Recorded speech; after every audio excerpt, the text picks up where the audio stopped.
Vamos lá, iniciar mais uma aula, né? Sobre segurança do trabalho. Espero que vocês estejam acompanhando, estejam gostando. Caso que não, ou caso tenham alguma dúvida, podem entrar em contato com a professora, certo? Então, hoje a gente vai falar um pouco sobre o fogo, sobre os incêndios, né? Então, o que é o fogo? O fogo ele é uma manifestação de combustão rápida com emissão de luz e de calor. O fogo ele é constituído por 3 entidades. Constituição é a formação. Então, para que eu tenha fogo, eu preciso ter essas 3 entidades, que é chamado triângulo de fogo. Essas 3 entidades são designadas de combustível. Então, para eu ter fogo, eu preciso ter combustível, que é aquilo que se queima, como por exemplo a madeira. Eu preciso ter um comburente, né, que é a entidade que permite a queima, como por exemplo o oxigênio, e eu preciso de calor. Então, sem uma ou mais dessas entidades, não pode haver fogo. E no triângulo do fogo, o fundamento químico chama-se fogo ao resultado de um processo exotérmico de oxidação. Geralmente, um composto orgânico como papel, madeira, plástico, gases de hidrocarboneto, gasolina e outros que são susceptíveis à oxidação, em contato com uma substância comburente, né, aquilo que permite a queima, como o oxigênio do ar, por exemplo, ao atingir uma energia de ativação, também conhecida de temperatura de ignição, eles entram em combustão. Então, a energia para inflamar o combustível, ela pode ser fornecida através de uma faísca ou através de uma chama, iniciada a reação da oxidação, também denominada de combustão ou queima. O calor desprendido pela razão mantém um processo em atividade. O fogo ele tem início e irá durar se houver suprimento contínuo de um combustível, de calor e de um comburente, que é o oxigênio. O calor de ignição necessário para se iniciar o fogo, na prática, ele é dado por uma fonte de calor, como por exemplo uma faísca, um fósforo, um raio. Na falta de pelo menos um dos componentes didaticamente descritos no triângulo do fogo, o fogo ele não vai se iniciar, ou se estiver aceso, ele vai se apagar. Com efeito, pode-se extinguir o fogo retirando-se do calor por resfriamento, né? Por exemplo, quando eu jogo água, que faz com que o fogo perca o calor, ou quando eu removo o oxigênio usando, por exemplo, o CO2, ou abafando o fogo. Ainda retirando-se o combustível, que é o material, né? Madeira, a gasolina, o gás. Os produtos da combustão, principalmente o vapor de água e o gás carbônico, em altas temperaturas pelo calor desprendido, pela razão, eles vão emitir uma luz visível. O resultado de uma mistura de gás incandescente é a emissão de energia. Então, a isso denomina-se chama ou fogo. O fogo ele não é, portanto, nem sólido, nem líquido, nem gasoso. Ele é energia. A composição dos gases que se desprendem, assim como sua temperatura e disponibilidade do comburente, vai determinar a cor da chama. No caso da combustão da madeira ou do papel, a chama ela apresenta uma cor rosa, amarelada ou alaranjada. No caso de queimas de gases de hidrocarboneto, eu vou ter uma chama azulada. As cores mais exóticas elas são obtidas através de queima de substâncias que contêm elementos metálicos. Então, a cor do fogo ela também é usada para estimar a temperatura de fornos industriais, uma vez que a gente já sabe que tanto a temperatura do fogo como a cor vai variar a chama, né? Deve-se considerar aqui que há então vários fatores, entre eles o tipo de combustível, a temperatura do fogo, que fazem o fogo ter determinada cor. Mais recentemente, na história do fogo, foi aceito um novo componente necessário para existir o fogo, a chamada reação em cadeia. Com a inclusão da reação em cadeia, surgiu um novo modelo para o estudo do fogo, o qual se denomina tetraedro do fogo. Então, o fogo ele é classificado em 4 tipos, de acordo com o material de combustível onde ocorre. Eu tenho classe A, classe B, classe C e classe D.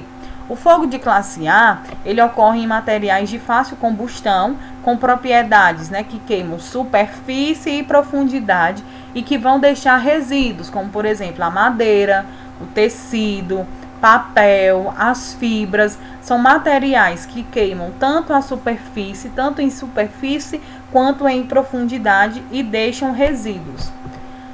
Classe B são os fogos que ocorrem em produtos inflamáveis que queimam somente em superfície, não deixando resíduos, como por exemplo óleo, graxa, verniz, tinta, gasolina. Quanto ao fogo de classe C, eles ocorrem em equipamentos elétricos energizados, como motores, transformadores, quadro de distribuição e fios. O de classe D vai ocorrer em elementos pirofóricos, como magnésio, zircônio, titânio, entre outros. O fogo classe A, como é que eu vou prevenir? Então, eu vou tomar alguns cuidados, algumas medidas simples, como por exemplo, nas empresas com quadro de pessoal que abrigue 50 ou mais trabalhadores, o armazenamento de água deve ser substancial e sob pressão. Assim, o início do fogo de classe A, ele pode ser combatido com facilidade, ou seja, se houver um fogo de classe A por uma madeira ou um móvel lá que pegou fogo ou por conta de um papel lá que surgiu um fogo, eu preciso ter essa água pressurizada porque ela vai combater o fogo com mais facilidade. Trapos ou algo similar impregnados de óleo devem ser descartados em utensílios metálicos bem tampados e distantes de fonte de ignição. As lixeiras elas devem ser esvaziadas diariamente. Quanto ao fogo da classe B, deve-se tomar cuidados especiais. As preocupações devem ser redobradas quando se está trabalhando próximo a recipientes com líquidos inflamáveis ou diante de atmosferas com a presença de gases igualmente inflamáveis. O uso ou manuseio de líquidos inflamáveis só deve ser feito em áreas suficientemente ventiladas. Sobra de líquidos inflamáveis só devem ser guardados em armários bem fechados, em vasilhames bem tampados e prova de vazamento. O estoque de líquidos inflamáveis deve ficar distante de qualquer meio que venha provocar a faísca. Quando uma quantidade de líquido inflamável ele tiver de ser deslocada para a execução de determinada atividade, eu não posso conduzir em vasilhames com capacidade superior a 5 galões cada. Quantidade superior a 25 galões nunca deve ser armazenado em um edifício, a menos que seja em um recipiente aprovado para tal. Quanto ao fogo da classe B, a gente nunca, em hipótese alguma, deve usar água, a menos que seja uma água pulverizada sob forma de neblina. O fogo de classe C, que ocorre nos materiais energizados, como por exemplo os motores, transformadores, quando energizados, o superaquecimento de um motor já é um motivo de preocupação. Então, para que eu evite tais danos e futuros problemas e para que esse motor, esse equipamento se mantenha em cuidados, na mais perfeita ordem e em funcionamento, não sobrecarregar os pontos de uma instalação elétrica. Cada um deles não deve ter mais de 2 tomadas, por exemplo, conectar um monte de equipamento em uma só tomada, vai superaquecer, Nunca ligar vários equipamentos na mesma tomada ao mesmo tempo, porque evita o superaquecimento de saída. Desligar imediatamente qualquer equipamento quando sentir um cheiro de queimado. Essa ocorrência pode significar um sinal de incêndio.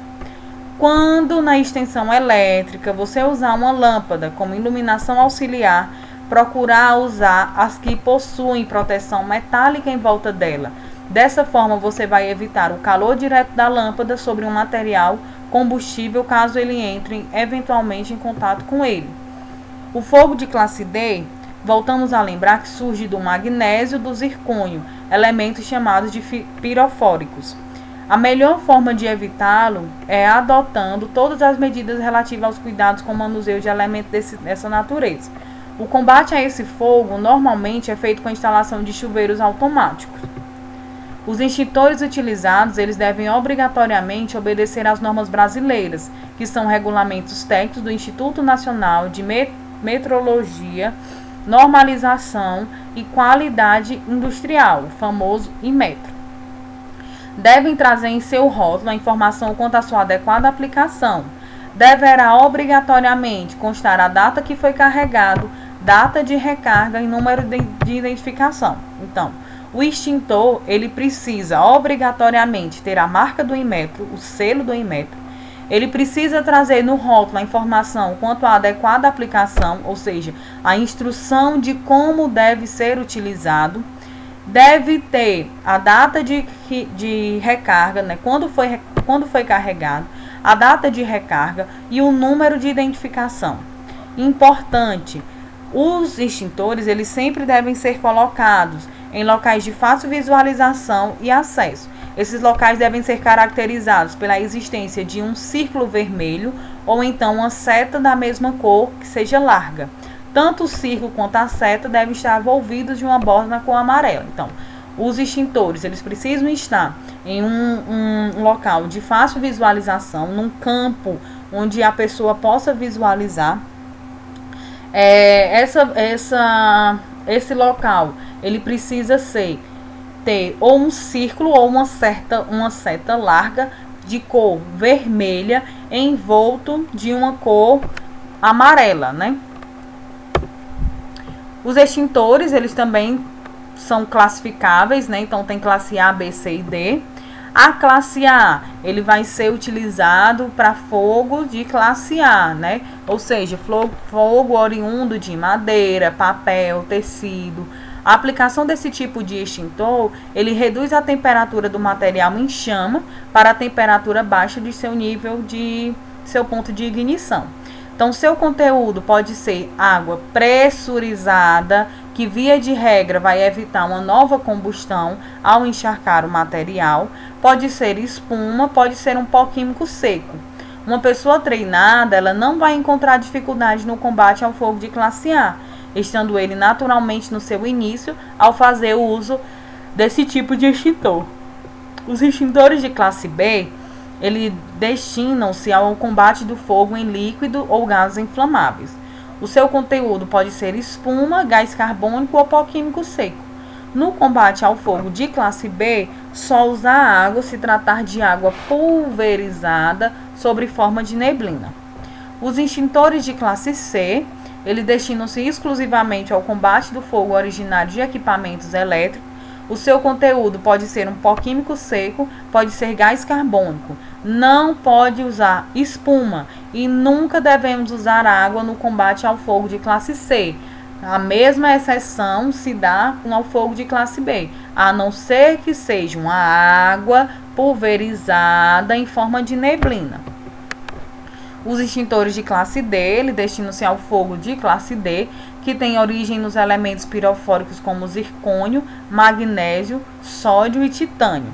A extinção do fogo se dá em decorrência da queda de temperatura para um grau inferior ao ponto de ignição dos elementos pirofóricos, eventualmente em chama. A água também pode ser usada no combate do fogo de classe D. Então, como deve-se proceder ao usar um extintor? Em parte, a eficácia que se pode obter no combate do fogo vai estar diretamente ligada ao procedimento adotado usado no manuseio do extintor. Então, seguir a sequência numérica, né, e aprenda passo a passo. Como é que se dá, né, o manuseio desse extintor. Então, primeiro, eu vou puxar a trava de segurança do extintor. Segundo, eu vou apontar o bocal da mangueira do extintor para a base das chamas. Então, eu vou puxar a trava de segurança, eu já aponto o bocal da mangueira do extintor para a base das chamas. Depois, eu vou manter o extintor na posição vertical e é aí que eu vou apertar o gatilho. Movimentar a mangueira de um lado para o outro e aplicar o agente extintor sobre a área do fogo. Se não estiver apto a fazer o uso de um extintor no combate a um incêndio, é melhor não tentar. No entanto, se você estiver resolvido a fazê-lo e notar no decorrer de sua tentativa que o fogo está espalhando ou ameaçando bloquear sua alternativa de fuga, deixe a área imediatamente. Caso haja fogo no percurso, usar o extintor para combater. Na emergência, é importante se ter o quê? Um plano de ação. O que é um plano de ação? Os procedimentos operacionais escritos que possam estar contidos no plano de ação, especialmente elaborado para a sua empresa, é de fundamental importância nas situações de emergência. As instruções relativas a uma eventual evacuação devem ser claras e bem detalhadas, definindo inclusive as pessoas destinadas ao controle da situação para evitar que o pânico se instale. Todas as saídas devem ser claramente sinalizadas. No caso de um prédio de vários andares, sendo as escadas normalmente utilizadas nas situações de emergência, nunca se armazenar qualquer volume em seus degraus, mesmo que temporariamente. Após o trabalho de evacuação, cabe às pessoas encarregadas se certificarem se realmente não há mais ninguém no prédio. Pessoas inválidas ou que estejam recebendo os cuidados médicos especiais devem ser orientadas, se possível, retiradas por pessoas treinadas especificamente para esses casos. As simulações de incêndios, elas devem ser levadas a efeito frequentemente. Deste modo, além do plano de ação revelar possíveis falhas, o pessoal vai se especializar cada vez mais. As determinações do plano de ação elaborada para esse posto em prática, nas situações de emergência, devem ser estudadas com frequência. Assim, não vai haver dificuldade em segui-lo quando isso se tornar necessário. Nos casos de evacuação, não perder a calma, mas haja com pressa. Na presença de fumaça ou gases tóxicos, procurem rastejar. Ou seja, quando tiver fumaça ou um gás tóxico, em vez de sair correndo, é importante que você rasteje, né? Se possível, cobrir o nariz e a boca com um pano úmido. Isso vai permitir uma melhor respiração. Nunca usar elevador, porque você pode ficar preso no interior se a força for desligada, o que é comum nos casos de incêndio. Usar as escadas. Ao atingir o térreo, fechar a porta se você for o último a abandonar as instalações em chamas. No entanto, não convém trancá-la, porque vai dificultar o trabalho da brigada de incêndio. Ao deixar a área de risco, procurar se apresentar às pessoas que estiverem coordenando os trabalhos de salvamento. Dessa forma, elas saberão que você não está mais em perigo. Então, se a gente for pego de surpresa, primeiro, sei que é difícil, mas não entrar em pânico. Se houver um telefone disponível, ligar imediatamente para o corpo de bombeiros ou o serviço de emergência, dando a sua localização e, se possível, as proporções do incêndio. Nunca abrir uma porta se sentir que há fogo do outro lado. Se ela estiver quente, o que você pode saber tocando com as costas de uma das mãos, buscar a outra saída. Se infelizmente não houver alternativa, procure vedar todas as frestas em volta dela com o que estiver ao seu alcance. Caso você esteja sentindo dificuldade para respirar, abaixe e procure permanecer junto ao piso. Se houver uma janela, abrir ou até mesmo quebrar para que o ambiente seja ventilado. Se o fogo atingir sua roupa, não corra. Deite no chão e role para abafá-lo. Quando você corre, o fogo aumenta, alimentado pelo oxigênio. Caso a roupa de um colega esteja em chama, procure abafá-la, envolvendo com a jaqueta, um tapete ou uma manta, por exemplo. Muito obrigada, né? Espero ter ajudado um pouco. Foi importante, né, eu estudar para dar essa aula, porque tem informações mesmo que eram desconhecidas até para mim, né? Então, que a gente possa estar fazendo essa orientação a outras pessoas, para que, se um dia for preciso utilizá-la, a gente saiba utilizá-la com êxito, né? Muitíssimo obrigada.